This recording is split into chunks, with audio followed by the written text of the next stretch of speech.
4, 3, 2, 1. Studio Classroom is Recording.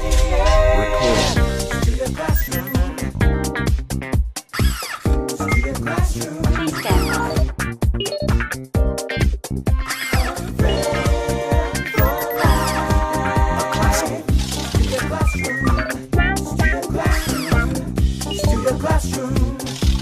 Studio Classroom is on the air.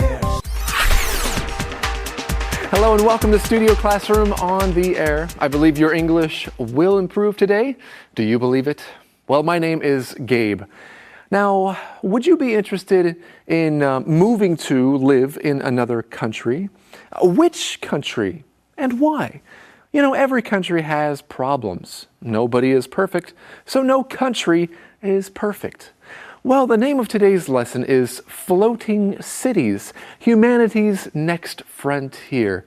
Yes, the idea that people want to create communities that float on water away from the established countries and cities already in our world today. That is what our lesson is about. Well, what do you think about that? Let's find a little about how this could work. Open up your magazine and let's begin.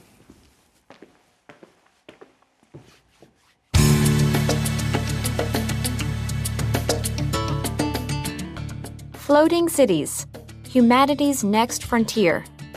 To find something better, you have to try something new. The Seasteading Institute. Could the creation of new societies be the answer to the world's problems? Problems like feeding the poor, curing illness, and preventing wars? A group of entrepreneurs thinks so. In 2008, Peter Thiel and Patri Friedman, an activist and a software engineer, founded the Seasteading Institute. The term seasteading comes from homesteading, which refers to establishing a home in a place with no inhabitants. In the case of seasteading, home would be a permanent dwelling at sea. The organization plans to create floating cities, which will allow the next generation of pioneers to peacefully test new ideas for how to live together.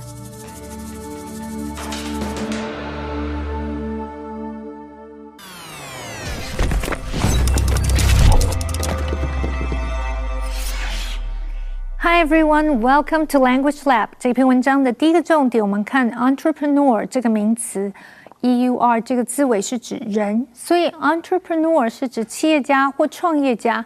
至于它的重音是在最后一个音节念成 entrepreneur， 也有人念成 entrepreneur。我们来看一个例句 ：Several major entrepreneurs were invited as guest speakers in this forum。这个论坛邀请了几位重要的企业家担任客座讲员。或者是 Timothy is determined to become an internet entrepreneur before 40。Timothy 决心要在40岁前成为网络界的企业家。继续我们看的是 dwelling 这个名词 ，dwelling 原本是 dwell，D-W-E-L-L 居住这个动词的现在分词，当名词是指住处或住所。例如 ，We were amazed by the beautiful murals in cave dwellings of the Aborigines。我们对原住民穴居中美丽的壁画感到惊叹。或者是 The rise of housing prices in the last decade is due to a serious lack of dwellings in the city。由于市区住处的严重不足，造成过去10年内房价的上涨。或者是 After renovation, the shabby old dwelling became a modern cafe。经过装修之后，这个破旧的老房子变成一家摩登的咖啡厅。Well, thank you very much, Michelle. Let's take a look at our lesson title today, Floating Cities, Humanity's Next Frontier. And before we continue, actually in this section, there are a couple of related words that we want to talk about. The first is frontier. Later we'll talk about the word pioneer. Now let's talk about this word frontier, okay? Because this is referring to the outer limit of a field or an area of study. Okay, so we've learned so much about something, and this is how much we've learned. This is the limit. This is the frontier. Right. So A lot of people call space the final frontier because they feel like, well, we know enough about Earth, but there's so much in space that we don't yet understand. So space is the final frontier. Oh man, it would be so interesting to travel or even to live in space. And I would agree that would probably be the final frontier. There's so much to explore out there. But it's the final one, and our lesson today is talking about the next one, the next place that people can be exploring and pushing the limits. Okay, and the idea is floating cities. That is the next frontier. Humanity's next frontier. So this is the idea that people might be not just learning about it, but maybe even living there. We read, to find something better, you have to try something new. So that is the main idea behind the goal of the Seasteading Institute, which we read about in our lesson. And that's a pretty interesting idea, so let's look at it. Could the creation of new societies be the answer to the world's problems? Problems like feeding the poor, curing illness, and preventing wars? Well, a group of entrepreneurs think so. That's right. We don't know what our author, Pamela Osment, thinks. So she writes in this way. This is what some people think, this group of entrepreneurs or these people that have created their own businesses and they have really creative minds, right? They're thinking of new things to do. They're very innovative. And Carolyn, it sounds ideal. It sounds like a great thing, right? If there is a way to solve all of these problems, like feeding the poor, curing illness like cancer, preventing wars, wouldn't you like to have a place like this? Well, of course, those things are awful, and we want to find ways to solve those problems.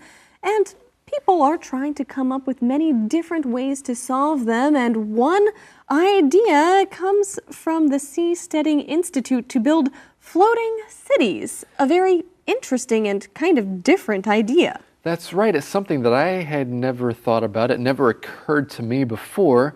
But let's read on a little more about this background here. In 2008, Peter Thiel and Putri Friedman, an activist and a software engineer, founded the Seasteading Institute. Now, this picture that you see here is not the Seasteading Institute. This is an idea or a concept for something that you might see, something maybe that seasteading will look like. Right, so that is a possible example of what a floating city would look like. And we learn about this term, seasteading. The term seasteading comes from homesteading, which refers to establishing a home in a place with no inhabitants. So a place where people don't already live. Right. Okay, so friends, that is what seasteading is. We're going to see this word throughout our lesson. In the case of seasteading, home would be a permanent dwelling at sea. So that's right, you're not going back to your country or where you came from. This is not just a place you're going to stay on vacation, it's a place where you're going to live. Right, it's a permanent dwelling or place that you live, and it's called seasteading. Now, the organization plans to create floating cities, which will allow the next generation of pioneers to peacefully test new ideas for how to live together. Now, this is a very interesting plan and kind of an idealistic view.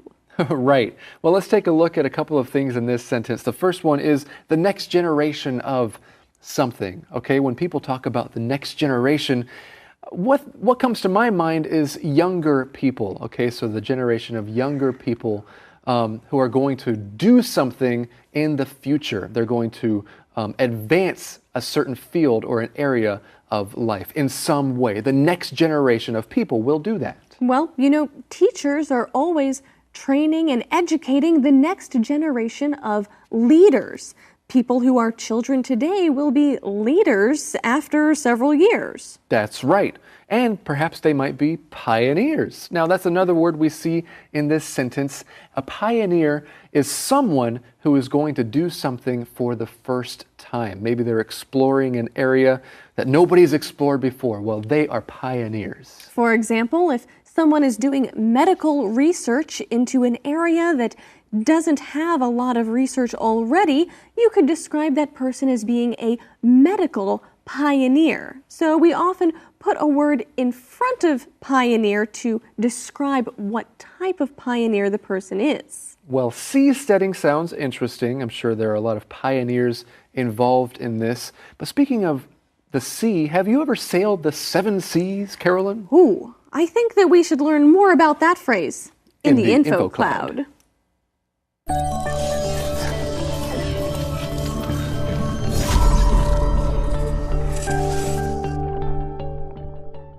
Welcome to InfoCloud. Today, we're going to talk about travel. When I was young, I wanted to be a great explorer and sail the 7 seas. Wow, that is a great dream. But I think some of our viewers might hear that and wonder if becoming a sailor was the dream of your youth. Not exactly. Although the expression sail the 7 seas is connected with traveling across the water, but this can also mean traveling all over. Perhaps we should clarify what you mean by seas. This is an old expression that means all the major oceans of the world. In this case, the sea means all of the oceans. During different points in history, the 7 seas had slightly different meanings. You could say that today, the 7 seas would be North Pacific, South Pacific, North Atlantic, South Atlantic, the Arctic, and the Southern Oceans, and the Indian Ocean. But the saying really means all the waters all over the world. So when I was young, what I really wanted was to travel all over the world and see different parts of it. 很多人都有环游世界的梦想，除了说 travel around the world 之外，其实还有另外一个说法 sail the 7 seas 航行7海。从字面上可以看出，这原本是以前坐船航行的人会说的用语，但是到了现代，即使你是坐飞机到世界各地旅行，你也可以用 sail the 7 seas 来形容。My dream is to sail the 7 seas. 我的梦想就是到世界各地去旅行。Seven Seas 指的就是世界7大海洋，南北大西洋和南北太平洋、印度洋、北冰洋，还有南极海。当有人跨越7海，就代表他去过很多很多地方。这就是今天的 Info Cloud， 我们下次再见。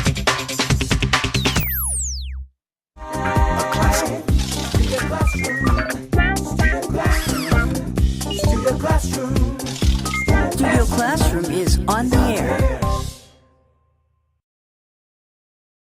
Welcome back to Studio Classroom. The name of today's lesson is Floating Cities, Humanity's Next Frontier.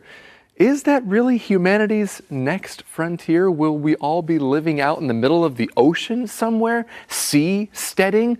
Well, let's find out a little more about seasteading now.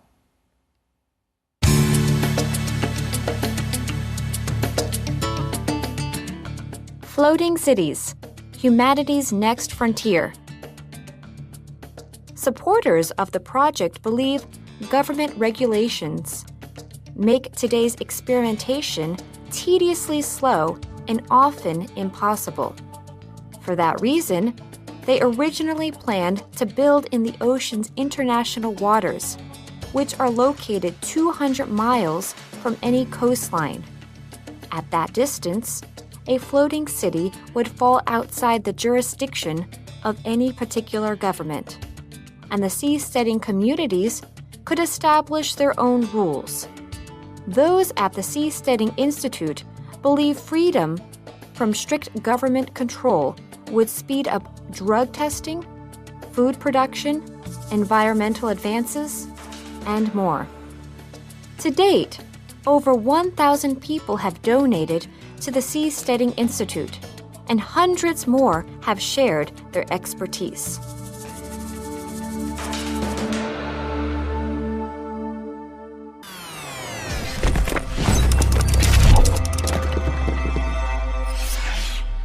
OK， 接下来我们看的是 tediously 这个副词 ，tediously 是指冗长及乏味地，或者是单调沉闷地。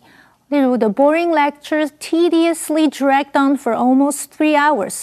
这场无聊的演讲拖拖拉拉的讲了快要3个小时。Tediously 也可以放在形容词的前面做修饰。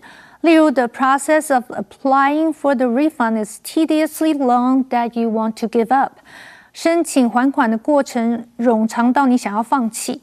如果去掉字尾的 ly，tedious 就是形容词，例如 Running might seem fun to some people, but it's tedious to me. 跑步也许对某些人是觉得很有趣，但是我觉得挺沉闷的。最后我们看的是 jurisdiction 这个名词 ，juris 这个字根有法律或正直的意思，所以 jurisdiction 是指司法权或者是管辖权。例如 requesting changes to the exteriors of houses is within the jurisdiction of the city government. 申請房屋外部的變更是屬於市政府管轄的業務範圍內，或者是 the mayor has no jurisdiction over the state-run agency, even though it's located inside the city. 市长對於這個州政府所經營的機構沒有管轄權，即使它位於市區之內。Jurisdiction 也指行政管轄區。例如 The new taxing policy applies to all jurisdictions. 这个新的税制在所有的行政管辖区都实行。And now let's get back to the teachers. Thank you very much, Michelle. Let's learn a little more about seasteading here.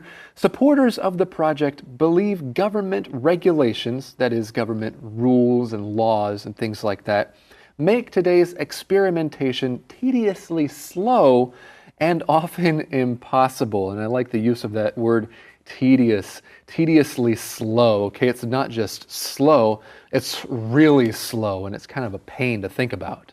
Right. So people at the Seasteading Institute are trying to find another way to move things along, to speed up the process and let new ideas and experiments occur.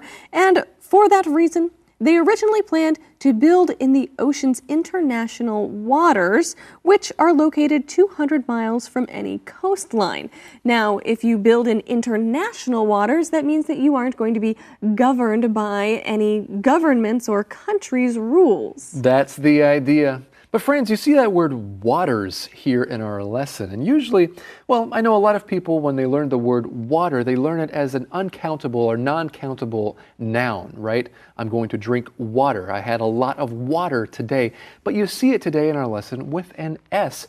And that you can use this word with an S when talking about the different bodies of water around the world. Right, especially if you're talking about them in connection to a country's rights to the waters surrounding it. For example, the Navy needed to get permission to go through the other country's waters. So in order to pass through that part of the ocean, they needed special permission. All right, so we're learning here about how this was originally supposed to happen 200 miles off the coast of any country, okay?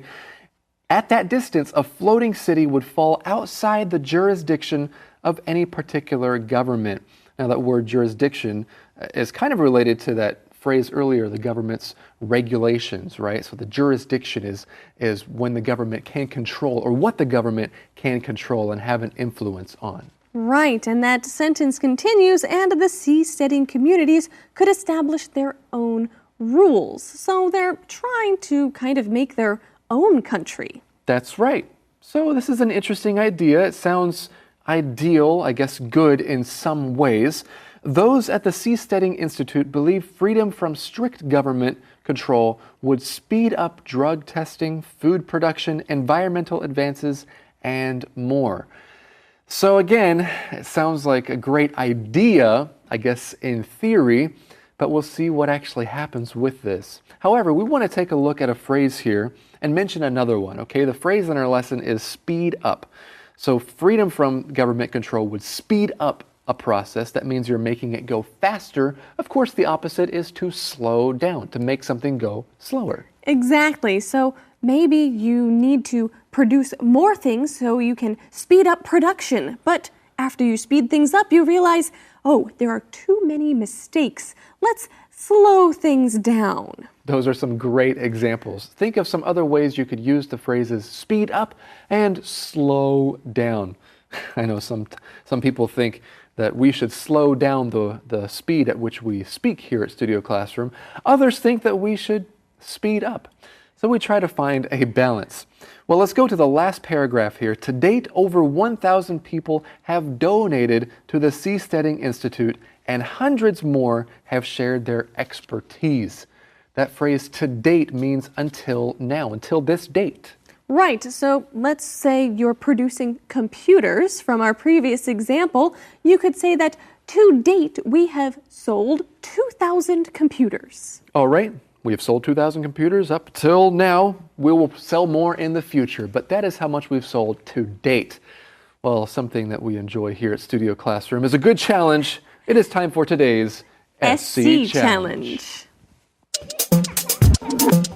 Let's find out who's in the studio for today's SC Challenge. Would you care to introduce yourselves? I absolutely would. My name is Dave. I am so happy to be here on the SC Challenge, ready to win. All right, I'm also David, and I'm glad to be here as well. Are you also ready to win? Oh, I am so ready. He's so ready. All right, well, we'll see. Friends, try your best. See if you can get these answers faster than Dave and David. Number 1, what does seasteading mean? A, to live at sea. B, to live on the beach. C, to sail the seas. Or D, to swim in the sea? Dave? What's the question again? Is this Jeopardy?